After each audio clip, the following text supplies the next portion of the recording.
Yes, habari zenu washikaji nyote, tumai nyote mko poa. Leo acha tuingie katika lesson ya somo ambalo linatuzungumzia ni kuhusu mafanikio kwa in short, lakini siwezi kuelezea muda mwingi kwa sababu kutokana na muda wenyewe ni mfupi. Kwanza ukitaka kufanikiwa, angalia vitu vitatu unavyo katika nafsi yako. Cha kwanza, kumwamini Mungu, kufuata maelekezo yake, yani ibada na kumwamini yeye ndo kila kitu, anayetoa, anayesaidia, anayetosha, anayeleta kila kitu. Yeye ndo mlezi na anayetuleta duniani, au sio? Uamini hicho kwanza muhimu. Utizame katika nafsi yako kipo na unakifanya.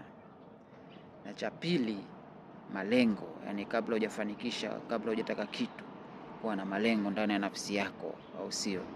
Na watu wengi hicho wanakikosa hicho kitu, malengo, yani matarajio. Nini unataka katika maisha yako siku za mbele au baadaye? Unataka kumiliki kitu gani? Ushafahamu?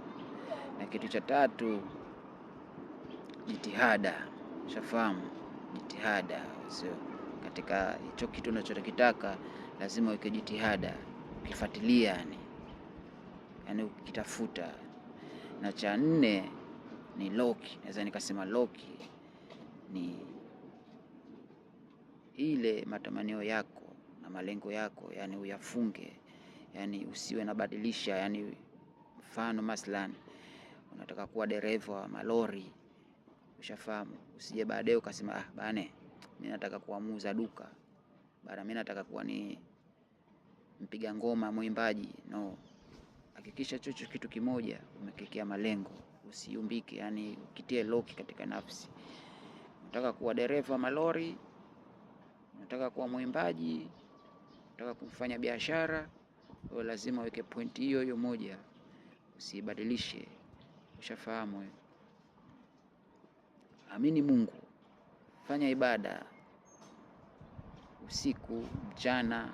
Ushafahamu? Ikiwa Muislamu, ikiwa Mkristo, omba Mungu. Ushafahamu? Alafu kuwa na malengo katika nafsi yako, weke malengo.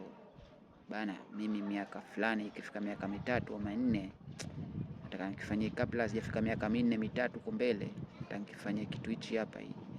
Nataka nisomee mambo ya dereva mzuri, nipate leseni ya malori makubwa, niende mikoani, mipakani, niende nchi jirani huko, nitembee, niwe maarufu. Ushafahamu?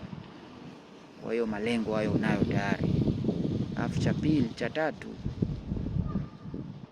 jitihada. Sasa hizo jitihada nabii unaifuatilia hiyo malengo yako, hiyo kazi yenyewe ya malori unaifuatilia, unaulizia kwa watu, vipi njia barabara za huko, vipi gari unachinji vipi unapunguza kasi, vipi mipakani, mizigo unapakia kiasi gani, ushuru vipi. Ushafahamu? Unaifuatilia. Ushafahamu? Alafu na cha nne, usikwepe hayo malengo yako. Kaa hapo katika hiyo mstari wako, kitu unachokitaka hicho, basi utafanikisha tu. Ushafahamu?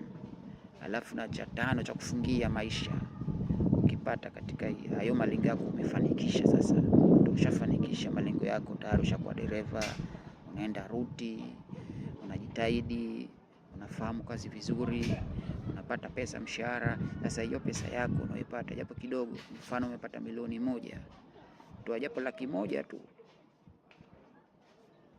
saidia wale watu wazima wanyonge wale, japo 1,000 au watoto. Ushafahamu? Chuoni au kanisani au madrasa. Ushafahamu? Unapeleka vijizuu, unapeleka vitabu vyote, madaftari. Ushafahamu? Kama una wazee, baba na mama, unaombea dua wale, unawatolea sadaka. Ushafahamu? Kama wamefariki.